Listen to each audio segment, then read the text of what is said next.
भाजप आमदार कृष्णा खोपडे यांना मिळालेल्या धमकीच्या प्रकरणावरून सभागृहात जोरदार गदारोळ पाहायला मिळाला।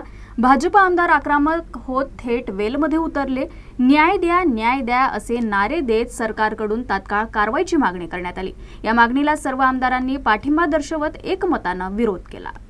4-5 दिवसापासून कंटिन्यू मीडिया आणि प्रेसमध्ये ही बातमी येत आहे आणि काल जेव्हा मी विधानसभेमध्ये आलो त्यावेळेस तुकाराम मुंडेच्या इशाऱ्यावर त्यांच्या 2 समर्थकांनी मला काल फोन केला, धमकी दिली का तुम्ही तुकाराम मुंडेच्या विषयी बोलू नका, नाहीतर त्याचे गंभीर परिणाम होईल। हे तुकाराम मुंडेंनी केलेलं हे कृत्य आहे, त्यांच्या इशाऱ्यावर केलेलं कृत्य आहे आणि म्हणून मी आता विधानसभेमध्ये हा विषय विशेष बाब म्हणून उचलला आणि त्याची तक्रार माननीय मुख्यमंत्री महोदय, माननीय विधानसभा अध्यक्ष आणि माननीय पोलीस आयुक्त सीताबर्डी पोलीस स्टेशनमध्ये तक्रार दाखल केली आणि पोलीस कमिशनर साहेबांनी सांगितलं आहे का आम्ही कारवाईची दखल घेतली आहे, FIR दाखल केलेला आहे आणि ते ज्या लोकांनी फोन केलं ते ट्रेस झाला आहे आणि विधानसभेमध्ये हा विषय सगळ्यांनीच मिळून विचारला। प्रवीण दटके साहेबांनी हा विषय धरून विचारला आणि माननीय अध्यक्ष महोदयांनी निर्देश दिले आहे आणि मंत्री महोदयांनी सांगितलं आहे का याची शासनाने गंभीर